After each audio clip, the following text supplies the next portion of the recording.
Hi, today I'm going to talk about relationships and why do women use the terms broken or damaged, especially or they're saying they're healing.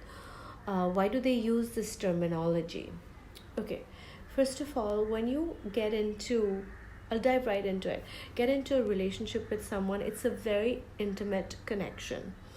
You are sharing your personal space with them, you are sharing your intimate details of your life with them, you are connecting with them mentally, emotionally, physically, and also you're trusting them to do the right thing by you.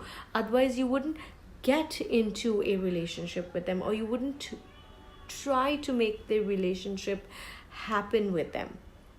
So, what happens is when someone we trusted, we really liked and cared about and chose to connect to intimately doesn't do the right thing by us.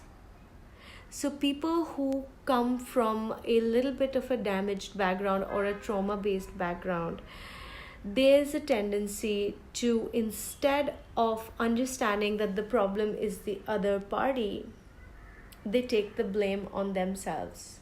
Yes, they have to be broken, damaged, etc., to have allowed someone who maybe other people saw the red flags in, but you didn't. So you stop trusting yourself in making the right decision regarding relationships. Your own response to relationships gets extremely damaged. So you see a lot of people after they've broken up in a bad way with somebody, they're unable to reconnect with another human being ever again, because it's not that they don't trust others to do the right thing, they don't even trust themselves to make the right decision for themselves, because they start to question, like, why did I not see what was so clear earlier?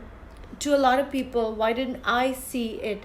And sometimes people are really good at fooling others, and in fact have made a lifelong career of it. I mean, there are men out there on Tinder, on these crazy dating apps, using women for sexual pleasure, and then they will give you this entire justification why, she's okay with it, kind of thing. She's okay with it is something which is very blurry. A lot of people are not okay with it, but once it's done, they say it's okay, but it's not okay. Women and men, we're there to give support to each other, love each other, and to be there for each other, because nobody in this life goes on without any support. We all need mental, physical support from people around us, and eventually we look at partners. That's why we look at marriage, that's why we tend to get married. But that's why a lot of people are not getting married today.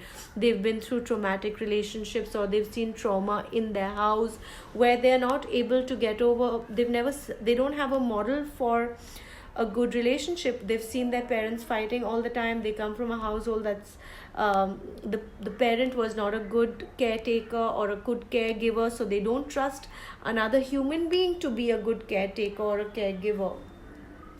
And with all these apps and everything going around, we are just perpetuating it, and you can be sure in another few years we're going to have even more divorces and even more people choosing not to form relationships, which I think is very dangerous to society, because we need our friends, we need our lovers, we need everybody, because they're the people who support us to face life. When you completely break down the system, it's going to be very difficult. So all those guys out there on apps trying to go for women just for the physical thing of it, I mean, what if someone wanted to fool you just to take some money out of you, and then, oh, say, I thought you were okay with it? So dating another person, trying to be part of another person's life is a lot of responsibility, and you should approach the opposite sex, women included, with a lot of maturity and with a lot of respect for the other person.